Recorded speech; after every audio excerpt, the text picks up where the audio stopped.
everyone, welcome to Ecoholics. We have already studied about the cardinal utility approach.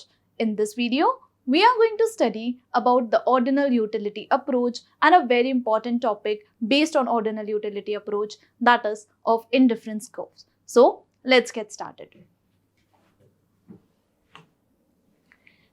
Now, first is ordinal utility approach.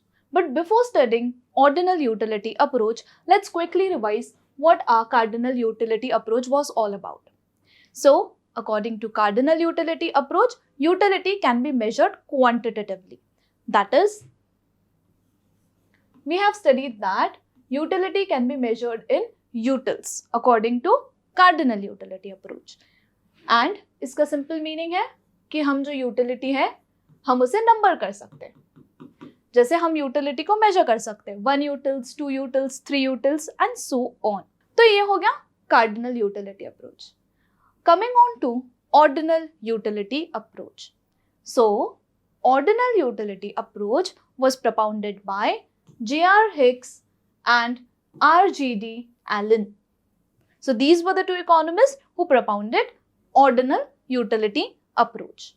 Now, according to them, the utility cannot be measured in quantitative numbers. So, इनके according हम utility को quantitative numbers में measure नहीं कर सकते. अब ये क्यों ऐसा है? Because utility according to them is a psychological concept. क्योंकि यूटिलिटी साइकोलॉजिकल कॉन्सेप्ट है, मतलब एक इंडिविजुअल ये नहीं बता सकता है कि उसे लेट्स से एप्पल से 20 यूटिल्स ऑफ सेटिस्फैक्शन मिल रही है. सो एक इंडिविजुअल ये नहीं बोल सकता है. इंस्टेड वो ये बोल सकता है कि he likes Apple more than bananas. तो इस केस में क्या हो रहा है, हम यूटिलिटी को कंपेयर कर सकते हैं.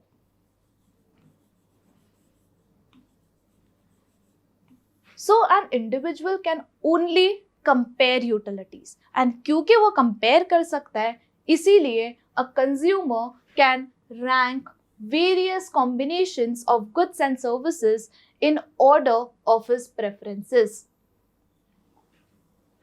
तो वो अपने basically preferences बता सकता है कि he likes more apple than bananas, he likes ice creams more than chocolate and so on. तो ये क्या होता है, इसमें basically हम लोग utility को quantify नहीं कर सकते.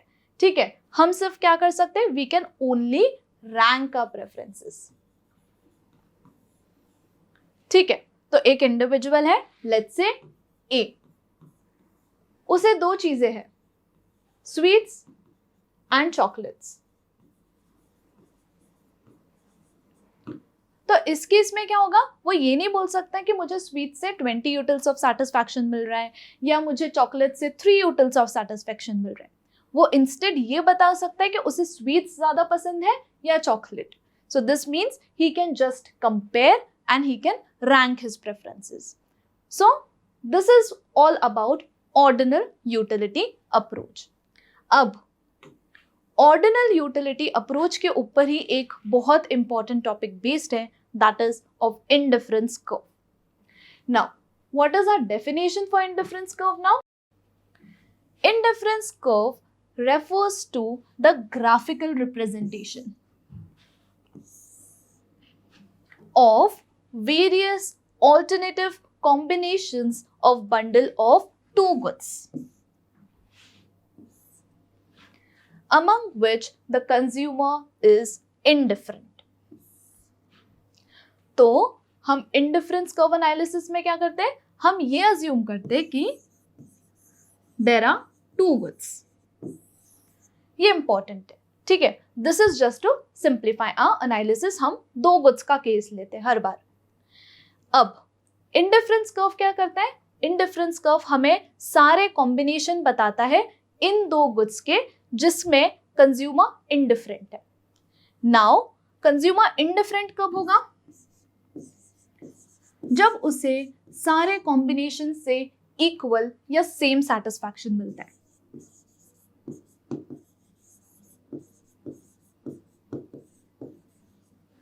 एंड इसीलिए जब हम इन सारे कॉम्बिनेशंस को ग्राफिकली प्लॉट करते हैं उसे हम बोलते हैं indifference curve. Now indifference curve को और अच्छे से समझने के लिए let's understand this concept with help of a graph. अब ग्राफिकल रिप्रेजेंटेशन करने से पहले हमें क्या चाहिए रहेगा? We need a indifference schedule. So ये हमें स्केड्यूल क्या दिखा रहा है? We have various combinations that is P, Q, R, S and T. ये हमारे सारे कॉम्बिनेशंस हैं एंड ये एक इंडिविजुअल को इक्वल सेटिस्फैक्शन दे रहे हैं.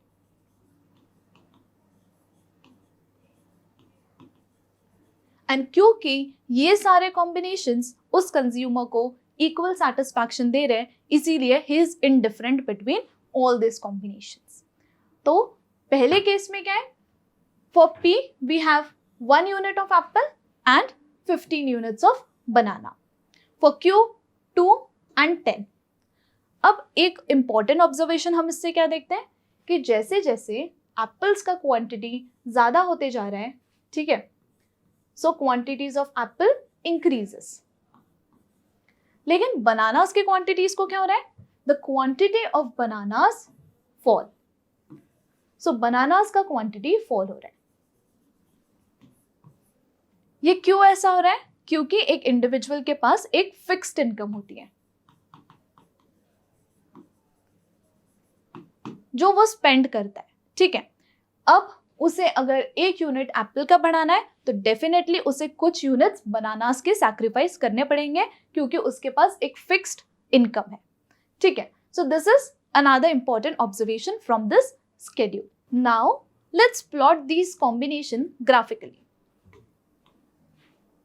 So graphically what we can say is on x-axis we have apples and on y-axis we have bananas. So the quantities of apples we had 1, 2, 3, 4 and 5. Now coming on to y-axis 3, 6, 9, 12 and 15. Now our first combination was 1 apple and 15 bananas.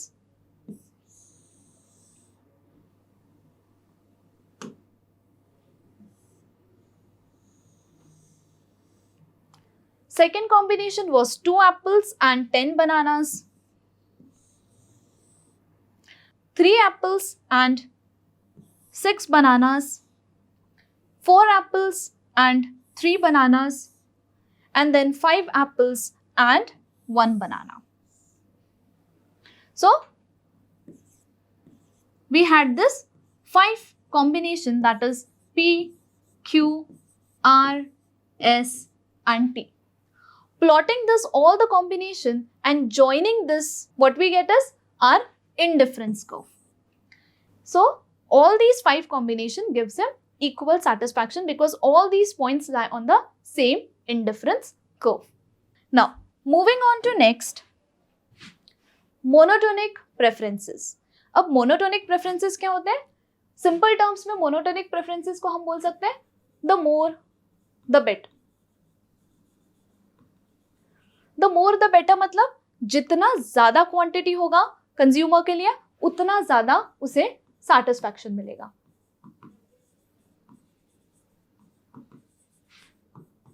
The more the quantity, the more the amount of satisfaction that he gets. Now, let's look at a definition now. Monotonic preferences means that a rational consumer always prefer more of a commodity as it offers him a higher level of satisfaction. So इसका simple terms में क्या meaning है? जितना ज़्यादा quantity उसे मिलता है उसे उतनी ज़्यादा satisfaction होती है. मतलब the more the better. Now let's understand monotonic preferences with help of an example also. Now let's say हमारा जो first bundle है वो है 10 apples और 10 bananas. और दूसरा कॉम्बिनेशन है 5 apples and 5 bananas. अब एक रैशनल कंज्यूमर इन दोनों कॉम्बिनेशंस में से कौन सा कॉम्बिनेशन प्रेफर करेगा? वो हमेशा ये वाला कॉम्बिनेशन प्रेफर करेगा. क्यों? Because in this combination we have 5 more apples and 5 more bananas. So इस कॉम्बिनेशन में हमारे पास ज्यादा एप्पल्स है compared to this and bananas भी कंपैरेटिवली ज्यादा है. So the more the quantity, the more is the satisfaction that he is going to receive from this bundle. इसमें और एक चीज है कि कंज्यूमर का सैटिस्फैक्शन इंक्रीज होता है तब हमारा टोटल यूटिलिटी इंक्रीज होता है. ठीक है. So in this case we are not talking about marginal utility. Marginal utility क्या होता है कि हर एडिशनल यूनिट से जैसे जैसे वो और यूनिट्स एक कमोडिटी का कंज्यूम करते जाता है उसकी marginal utility diminishes. This is because of law of diminishing marginal utility. लेकिन इस केस में हम टोटल यूटिलिटी की बात कर रहे हैं. सो इसका मतलब क्या है कि as the consumption increases the total utility also increases. अब लेट्स से और एक एग्जाम्पल ले लेते हैं. अब हमारे पास वापस 2 बंडल्स हैं, that is 10 units of apple and 10 units of बनाना. और दूसरा हमारे पास क्या बंडल है? दूसरा हमारे पास 10 यूनिट्स ऑफ एप्पल है लेकिन here we have 5 units of banana. तो इस केस में वो कौन सा बंडल प्रेफर करेगा? अगेन वो यही बंडल प्रेफर करेगा. क्यों? क्योंकि एप्पल्स का जो क्वांटिटी है वो तो सेम है. यहाँ पे भी 10 एप्पल्स है और यहाँ पे भी 10 एप्पल्स है. लेकिन जो हमारे बनानाज है वो इस बंडल में 10 है और इस बंडल में 5 है. तो ऑब्वियसली ये वाला बंडल वो प्रेफर करेगा क्योंकि इसमें बनानास ज्यादा है. So the more the quantity, the more is the satisfaction that he is going to receive. So this is all about monotonic preferences. Coming on to indifference map. अब indifference map क्या होता है? Let's look at a definition first. Indifference map refers to the family of indifference curves that represent consumer preferences over all the bundles of 2 goods. So simple terms में क्या है? Indifference map हमारा family of indifference curves है. मतलब हमारे पास हमने देखा था कि ये हमारा indifference curve है, इसे हम indifference curve बोलते हैं. लेकिन हमारा indifference map कैसा होगा? जिसमें बहुत सारे indifference curves हो, तो उसे हम बोलते हैं indifference map. Now, second बहुत important point है that higher indifference curve represents higher level of satisfaction. अब इसका क्या मीनिंग है? तो ये हो गया हमारा indifference map जहां पे हमारे बहुत सारे indifference curves हैं. Now, let's say we have this combination. इसे हम बोलेंगे P. और ये वाला दूसरा combination है that is Q. Now, let's say इस कॉम्बिनेशन पे 15 बनानास थे एंड 1 एप्पल था. लेकिन जब हम इस पॉइंट की बात करते हैं तो यहाँ पे क्या होगा? यहाँ पे हमारे जो एप्पल्स हैं, तो एक्स एक्सिस हमारी लेट्स से एप्पल्स रिप्रेजेंट कर रही है, quantities of apples, and Y axis हमारी क्वांटिटीज ऑफ बनानास रिप्रेजेंट कर रही है.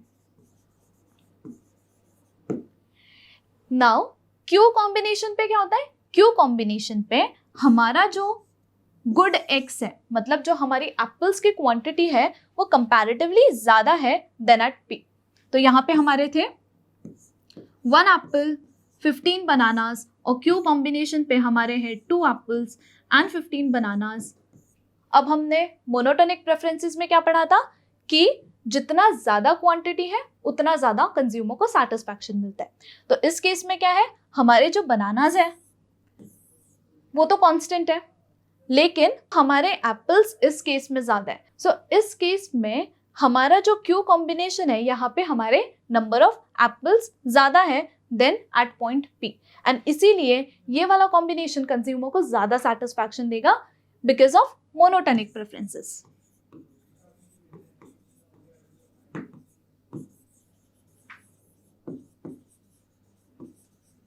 एंड अब जो ये पॉइंट क्यू है it is on a higher indifference curve, and इसीलिए हम बोलते हैं higher the indifference curve higher is the level of satisfaction. I hope you understand this concept. Now, coming on to another important topic, that is of marginal rate of substitution. Now, what is marginal rate of substitution?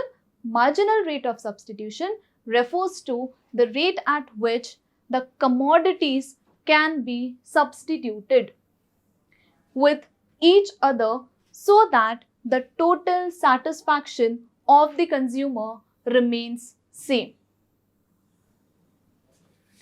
तो MRS क्या होता है? MRS होता है basically कितना हमने sacrifice किया units upon कितना हमने गेन किया. मतलब coming on to this schedule. So coming on to this schedule, इस शेड्यूल में हमने क्या देखा था कि जब हम 1 यूनिट ऑफ एप्पल बढ़ाते हैं सो हम कितना बनाना सैक्रिफाइस कर रहे हैं to have 1 unit of apple. This is nothing but marginal rate of substitution.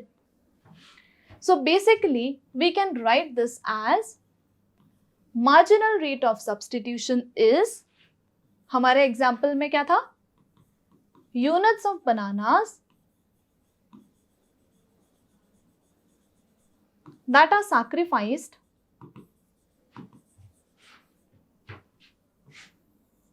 upon units of apples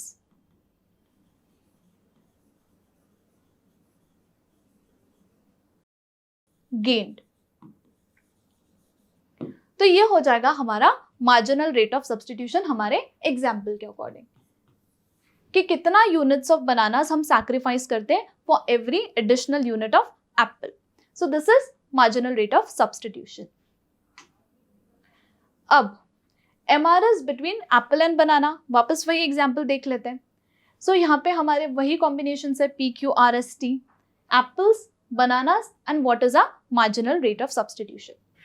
अब marginal rate of substitution हमारा फर्स्ट केस में कुछ नहीं रहेगा. सेकेंड केस में क्या होगा, 1 यूनिट ऑफ एप्पल गेन करने के लिए consumer 5 units of banana sacrifice करेगा.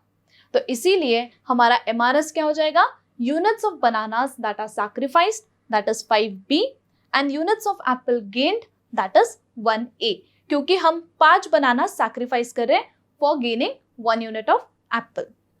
अब नेक्स्ट केस पे आते हैं. नाउ नेक्स्ट केस में क्या होता है, again to have 1 unit of apple, अब वो कितना सैक्रिफाइस कर रहा है, 10 - 6 दैट इज -4. अब वो 4 यूनिट्स ऑफ बनाना सैक्रिफाइस कर रहे हैं फॉर 1 यूनिट ऑफ एप्पल. तो इसीलिए हमारा MRS क्या हो जाएगा, 4B is to 1A. Now next case में क्या होता है, अगेन 3 से 4 आ गए, मतलब 1 यूनिट ऑफ एप्पल गेन करने के लिए वो कितना बनाना सैक्रिफाइस कर रहा है. इस केस में 6 - 3 is 3. सो माइनस साइन हमारा क्या रिप्रेजेंट कर रहा है, सैक्रिफाइस. सो इसीलिए हमारा जो मार्जिनल रेट ऑफ सब्स्टिट्यूशन है वो होगा 3B is to 1A. Coming on to next, 4 से 5 हो गया, मतलब to gain 1 unit of apple he sacrifices 2 units of banana and इसीलिए MRS हमारा हो गया 2B is to 1A. अब इससे हमें क्या समझ में आता है, इस शेड्यूल से हम देखते हैं कि जैसे जैसे as the units of apple goes on increasing, the units of bananas that he is willing to sacrifice becomes less. पहले वो 1 यूनिट ऑफ एप्पल को गेन करने के लिए 5 यूनिट्स ऑफ बनानास सैक्रिफाइस करने को रेडी था. तो क्योंकि इनिशियली उसके पास 1 एप्पल था तो इसीलिए एप्पल उसके लिए ज्यादा इंपॉर्टेंट था एंड इसीलिए वो 5 बनानास सैक्रिफाइस करने को रेडी था. लेकिन जैसे जैसे उसके पास एप्पल्स का क्वांटिटी बढ़ता जाता है, अब units of bananas that he is willing to sacrifice falls. क्यों ऐसा, this is because of diminishing marginal utility.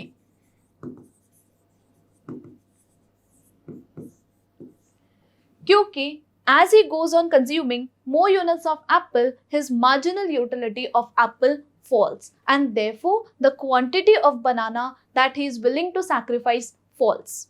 So ये हो गया हमारा marginal rate of substitution. अब आ जाएंगे हमारे नेक्स्ट टॉपिक पे, why marginal rate of substitution diminishes.